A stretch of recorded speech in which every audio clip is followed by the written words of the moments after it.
എല്ലാവർക്കും നമസ്കാരം. ഇന്ന് നമ്മൾ പറയാൻ പോകുന്നത് ഒരു പഴയ കഥയാണ്. പക്ഷേ കേട്ട് കഴിയുമ്പോൾ നമ്മുടെ മനസ്സിനെക്കുറിച്ച് നമുക്കുള്ള ധാരണ തന്നെ ഒരുപക്ഷെ മാറിപ്പോയേക്കാം. അത്രയ്ക്ക് ആഴത്തിലുള്ള ഒരു കഥയാണിത്.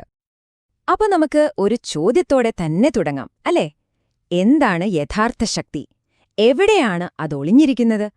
നമ്മൾ ആഗ്രഹിക്കുന്ന ആ അവസാനത്തെ റിസൾട്ടിലാണോ, അതോ ആ റിസൾട്ടിലേക്ക് നമ്മളെ എത്തിക്കുന്ന ആ പ്രോസസ്സിലാണോ ശരിക്കുള്ള ശക്തി? ഇതൊന്ന് നോക്കൂ, ഒരു പൂവ്. നമ്മളെല്ലാവരും ആ ഭംഗിയുള്ള പൂവിനെയാണ് ശ്രദ്ധിക്കുന്നത്. അതാണല്ലോ നമുക്ക് വേണ്ട റിസൾട്ട്. പക്ഷേ ആ പൂവുണ്ടാകാൻ കാരണമെന്താ? നല്ല മണ്ണ്, വെള്ളം, സൂര്യപ്രകാശം, അതൊക്കെയാണ്. നമ്മൾ പലപ്പോഴും ഈ അടിസ്ഥാന കാര്യങ്ങൾ മറന്നുപോകും. യഥാർത്ഥ ശക്തി ഒഴിഞ്ഞിരിക്കുന്നത് ആ പ്രക്രിയയിലാണ്, അല്ലാതെ ആ അവസാനത്തെ പൂവിൽ മാത്രമല്ല. ശരി, ഈയൊരു ചിന്ത മനസ്സിൽ വെച്ചുകൊണ്ട് നമുക്ക് നമ്മുടെ കഥയിലേക്ക് കടക്കാം. അത്ഭുതകരമായ കഴിവുകൾ നേടാനുള്ള ഒരാളുടെ അടങ്ങാത്ത ആഗ്രഹത്തിൽ നിന്നാണ് ഈ കഥ തുടങ്ങുന്നത്. അപ്പോ നമ്മുടെ കഥ തുടങ്ങുന്നത് സൗത്ത് ഇന്ത്യയിലുള്ള ഒരാളെക്കുറിച്ചാണ്. കേൾക്കുമ്പോഴൊരു സാധാരണക്കാരൻ, പക്ഷേ അദ്ദേഹത്തിനൊരു വലിയ ആഗ്രഹമുണ്ടായിരുന്നു. വെള്ളത്തിനു മുകളിലൂടെ നടക്കണം, ആകാശത്തിലൂടെ പറക്കണം, അങ്ങനെയൊക്കെയുള്ള അസാധാരണമായ കഴിവുകൾ നേടണം. ഈ അസാധാരണ കഴിവുകൾക്കായുള്ള അന്വേഷണം, അത് അദ്ദേഹത്തെ ഒരു വലിയ യാത്രയിലേക്കാണ് കൊണ്ടുപോയത്.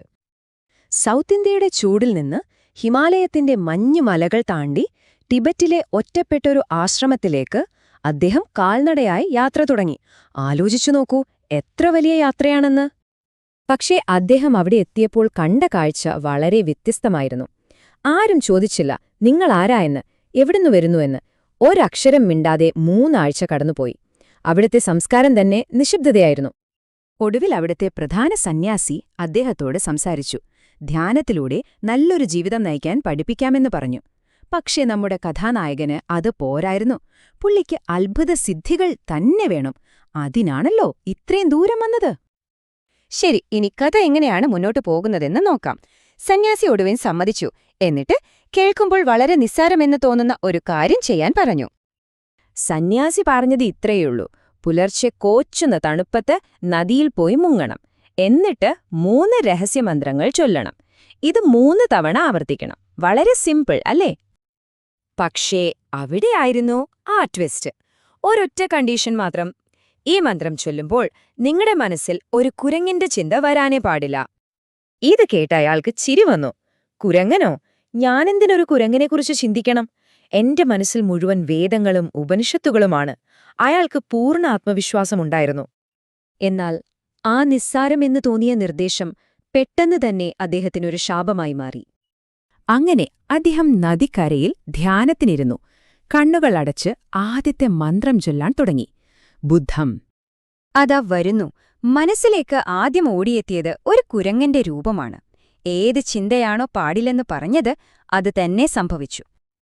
അദ്ദേഹം വീണ്ടും വീണ്ടും ശ്രമിച്ചു. ദിവസങ്ങളോളം ആ തണുത്ത വെള്ളത്തിൽ മുങ്ങി. പക്ഷേ ഓരോ തവണയും അതെ, കുരങ്ങൻ തന്നെ മനസ്സിൽ വന്നു. ഒരാഴ്ചയോളം ഇത് തുടർന്നു. അവസാനം അദ്ദേഹത്തിന് ഭ്രാന്ത പിടിക്കുന്ന അവസ്ഥയായി. കണ്ണടച്ചാൽ കുരങ്ങൻ, കണ്ണു തുറന്നാൽ കുരങ്ങൻ, എവിടെ നോക്കിയാലും കുരങ്ങന്മാര് മാത്രം. ഇരിക്കാനോ നിൽക്കാനോ ഉറങ്ങാനോ പറ്റാത്ത അവസ്ഥ. ഒടുവിൽ പൂർണ്ണമായി പരാജയപ്പെട്ട് തളർന്ന് അദ്ദേഹം തിരിച്ച് ആ സന്യാസിയുടെ അടുത്തേക്ക് തന്നെ പോയി. ഇത്തവണ അത്ഭുതസിദ്ധി ചോദിക്കാനായിരുന്നില്ല, മറിച്ച് ഈ കുരങ്ങന്മാരിൽ നിന്ന് എന്നെ ഒന്ന് രക്ഷിക്കണേ എന്ന് പറയാനായിരുന്നു. അപ്പോഴാണ് ആ സന്യാസി യഥാർത്ഥ പാഠം വെളിപ്പെടുത്തിയത്. നമ്മുടെ മനസ്സിനെ, നമ്മുടെ ഉള്ളിലെ ലോകത്തെ നിയന്ത്രിക്കാനുള്ള ആ വലിയ രഹസ്യം. അപ്പോ ഇതാണ് പോയിന്റ്. ഇതാണ് മനസ്സിന്റെ ഏറ്റവും അടിസ്ഥാനപരമായൊരു നിയമം.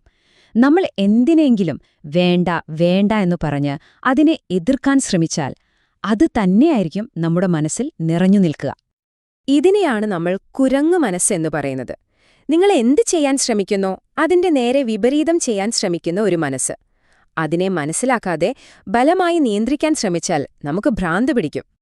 ശരിക്കും മനുഷ്യന്റെ മനസ്സ് എന്ന് പറയുന്നത് ഈ ലോകത്തിലെ ഏറ്റവും മൂർച്ചയേറിയ ഒരു ആയുധം പോലെയാണ്.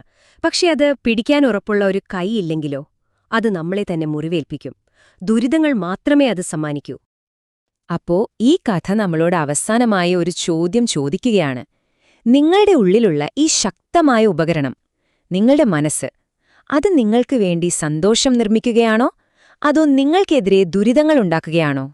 അപ്പോ ഈ കഥ ചില പുതിയ ചിന്തകൾക്ക് തുടക്കമിട്ടുവെന്ന് കരുതുന്നു. നമ്മുടെ മനസ്സിനെ ബലം പ്രയോഗിച്ച് നിയന്ത്രിക്കാൻ ശ്രമിക്കാതെ അതിനെ ഒന്ന് മനസ്സിലാക്കാൻ ശ്രമിച്ചു നോക്കിയാലോ? ഈ ഒരു ചിന്ത നിങ്ങളുമായി പങ്കുവയ്ക്കാൻ സാധിച്ചതിൽ സന്തോഷം. നന്ദി.